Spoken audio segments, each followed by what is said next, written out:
talk like I thought I was. I'll be back.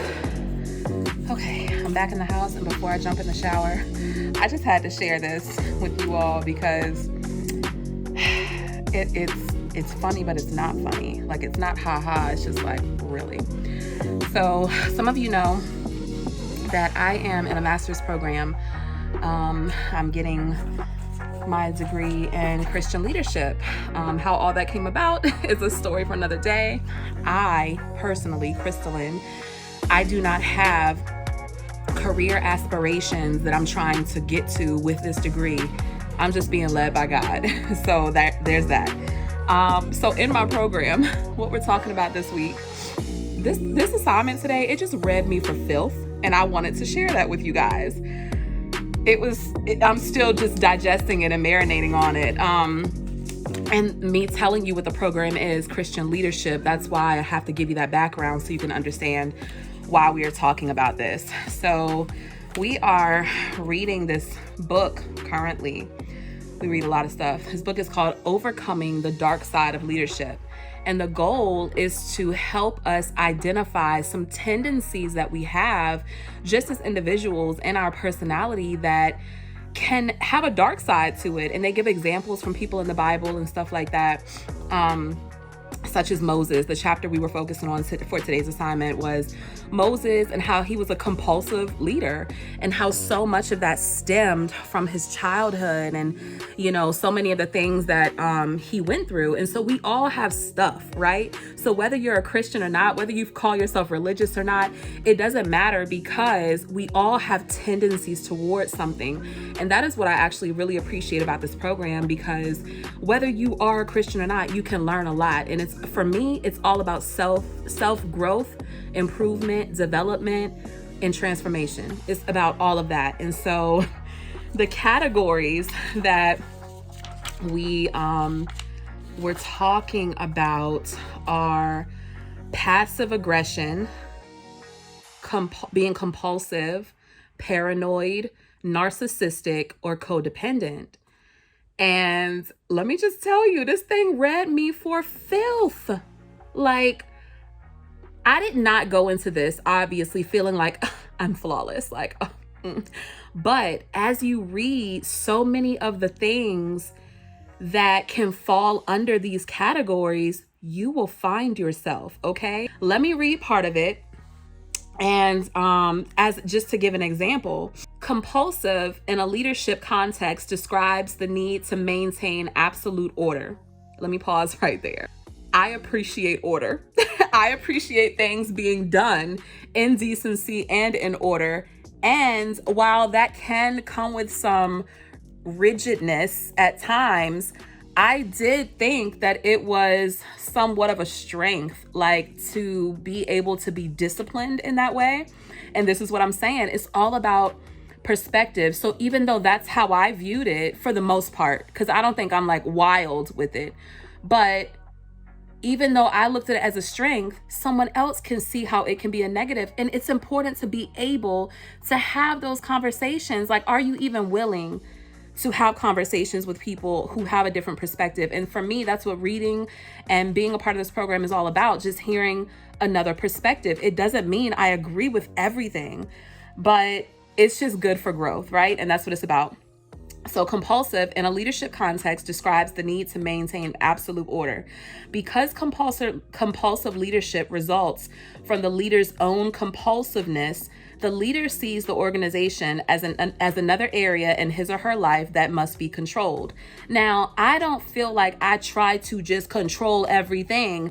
I just like things in decency and order, because they go into talking about how some church leaders tell people what they have to wear in church, tell them what they have to do. I would never, okay? Like, I don't even do that with my kids. You gotta wear this. I don't do that. So it can be extreme.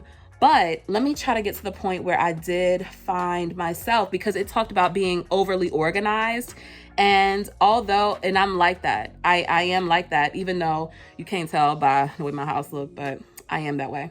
Compulsive leaders generally develop very rigid, highly systematized daily routines that they must follow meticulously. These can involve exercise, devotions, schedule, and family routines, and extend into the leadership of organizations. And that's why it's important, because just because you're a certain way in your personal life, it does not mean you get to take that to work with you. It does not mean that you get to go and try to control other people like that. Compulsive leaders also tend to be very status conscious, and as a result are deferential and ingratiating with their superiors, often going out of their way to impress them with their diligence and efficiency.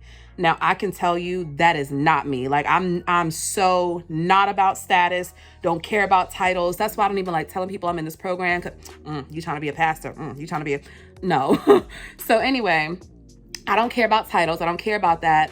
And I don't try to impress people. Like, that's something I'm actually I just could care less. That's gotten me in trouble at work because so many people in different situations, and not that I was doing anything wrong, you have some leaders who are so used to getting their ego fed by their employees that if you're not that person who's kissing tail, you become a problem. And I don't kiss tail.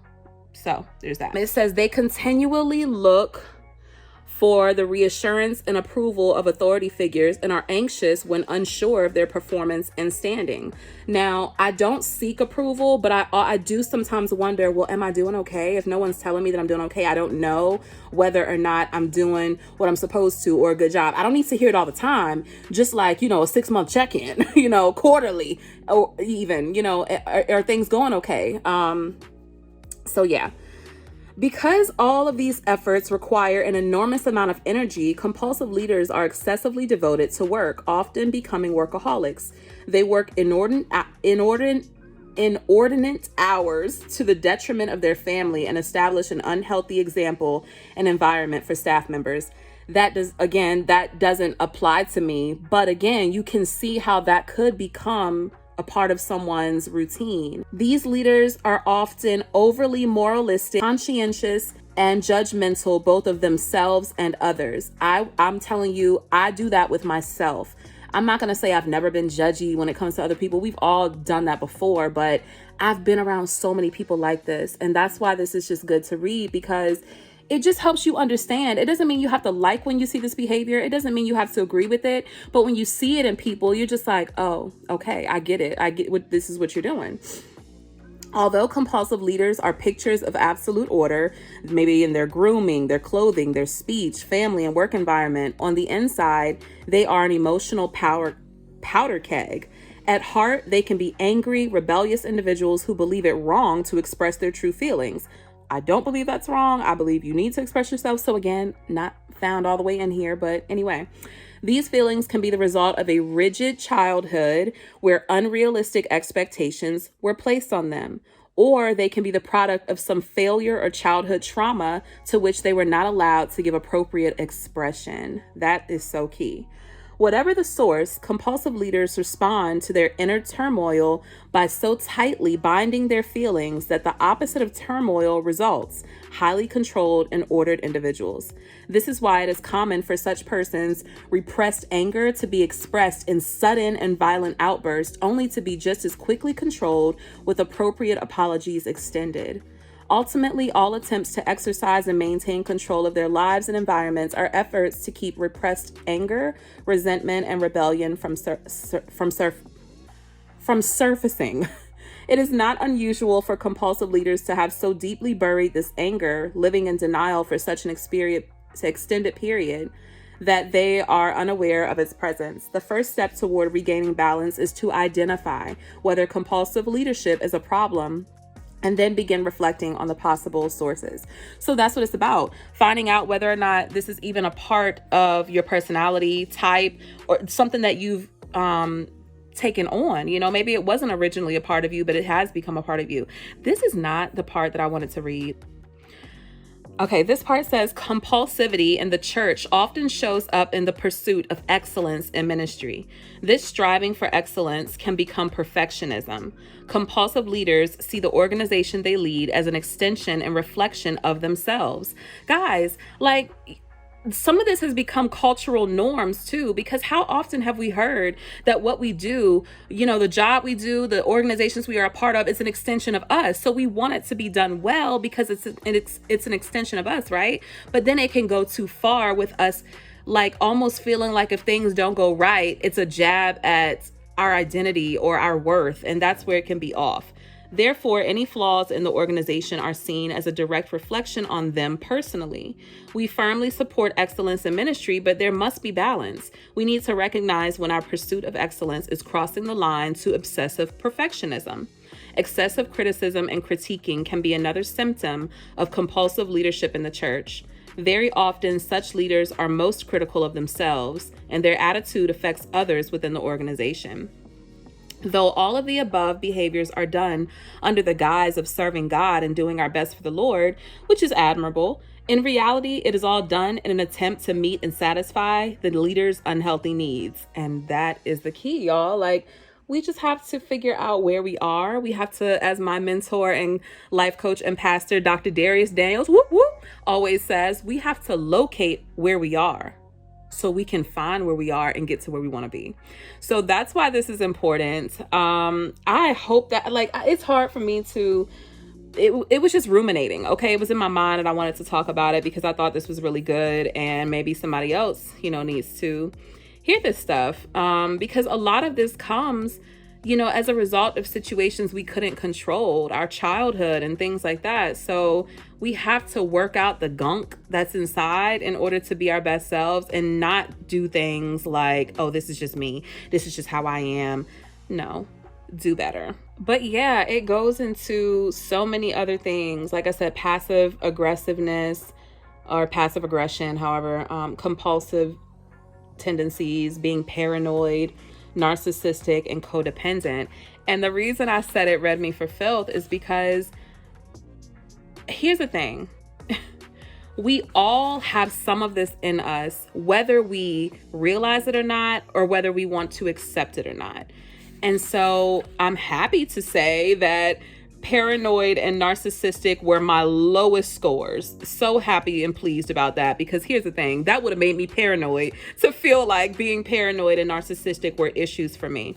So how you score, it says, if you get a score of 0 to 4, it's going to have little to no influence on your leadership style. And so paranoid and narcissistic were in the 0 to 4 in my scoring. And so it doesn't mean I don't ever have something that I need to be aware of, but at least I know it's not a problem. Passive aggression. I was a little surprised by this because I do feel like I'm learning and growing more and more to be more direct and to speak my truth in my mind and stuff like that. But I grew up around a lot of passive aggression. And so it makes sense that some of that would be in me. So the highest score you can get in something is a 12. I didn't score 12 in anything. I didn't get higher than an 8 in anything. But my two highest scores were compulsive and codependent. And let me tell you, I was surprised, because when I think of someone being compulsive, I think of you just making quick decisions, being very rash and brash, just not thinking things through. And I'm a thinker. I'm an overthinker. I think about my decisions. I think about how they're going to affect people. I think about, it doesn't mean that 100% of the time I do that, but that is me. That is how I am. So I'm like, compulsive? No, but it goes into all this other stuff in the book that lets you see what lands under the category of being compulsive. And I have some of that. And now that I know that it can be, and here's the reason that we had to do this. Here's the thing. We had to send our results to our entire class. We had to send our results from this survey. It's like a little test. We had to send this test to our teacher and our classmates, and we're having an open discussion about it. Talk about being read for filth. So of course, there are some people, this is what I'm saying. Some people, this is why I never wanted to be in a program like this, but it's funny to be in it, because I knew I would be around people like this, and people like this irritate me. There are people, well, I don't care what the results say. I'm a child of the Most High God. And, the Lord says I am this, so I don't have to accept what this book says. Some people are saying stuff like that in the comments. Now, I'm probably more open to criticism because I criticize myself enough that I'm like, oh my gosh, I'm compulsive. Like, oh my gosh, I need to work on this. Instead of thinking, well, Crystolyn, take a look at it. Yes, take it with a grain of salt. But like, I actually ingest this stuff, but I don't think that's necessarily bad because that means I'm open. It means I'm humble. Even though they say humble people don't say they're humble, but that's what that is. Like, that means that I'm humble enough to hear about myself. And I'm glad about that, y'all. I'm glad that my heart is not so hard that I can't let someone tell me where I need room to grow. And I could just sit here and lie and be like, I didn't score anything bad. I didn't do this. But I'm sitting here telling you because this is a part of my growth. I'm sitting here telling my classmates, telling my professor what my actual scores are because I want to work on it. So again, didn't think I was compulsive, but now I see. And codependent. That shocked me. Maybe some of you who know me are like, you shocked by that? When I think codependent, I think relying on people for everything. Like, I have to be attached to this person for some reason. I have to be. And I'm not like that. I'm not like that. My older sister and I have conversations all the time about sometimes we feel like is something wrong with us. Like, we feel detached from so much stuff. Like, I can be emotionally detached real quick and not look back. So to me, I'm like, how am I codependent? But I question myself so much that sometimes I want somebody to tell me that I'm doing okay, that I'm on the right path, because I don't trust myself. And then in my mind, see, this is stuff I'm working out too. Well, I can't be the one to tell myself that because of course you're going to tell yourself what you want to hear. So I want to hear from other people because I want another perspective for someone to be able to tell me what I can work on, what I can do better. Like, how am I being perceived? Because I want to do better, but I don't want to rely on that. And that's the line that doesn't need to be blurred or crossed here. And that's what I got to work on. Codependency also could mean that I allow people to be dependent on me. And that, my friends, is true. I don't even always like it, and I guess in a way I allow it, not intentionally, but feeling like I'm the only option sometimes, feeling like I'm someone's only option. And I'm not even talking about relationship here, although that could apply in some people's circumstances, right? But that's not what I'm talking about. I'm talking about even family, right? And family, if you're watching this, I'm not talking about any of y'all. I'm just saying that it can be related to this. So like, I may not, okay, let's not even talk about me. Let's just talk about something on a show. You could have a sick parent who constantly needs you to do stuff for them. You're not dependent on them. They're dependent on you, but that creates a codependent environment. And so that's why I was surprised to see that I fell under the codependent category. It was my highest. Compulsive and codependent were my highest. And I don't know. I got work to do, like we all do, but I just thought it was kind of funny because sometimes we think we know what we need to work on, and I don't know. That's why it's good to do these things. I guess, like, I feel like I'm like, dang, like this was sobering to read this, but at the same time, I'm glad about it because I know where I am and I can grow from here. And yeah, I hope that you guys can maybe look into this a little bit too. Like I said, Christian or not, you don't have to be, but if you are, here's the thing with leadership, you're a leader in your own home. So I'm not out here leading a corporation or anything yet. But I'm a leader in my home. I'm a parent. I lead my children. I lead myself.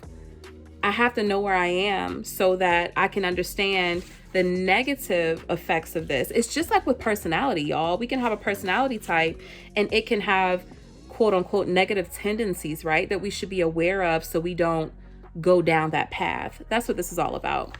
And in order for me to be my best self and to come out of this program feeling like I have matured and gotten further along in my growth and development as a leader, because whether or not, that's what I am.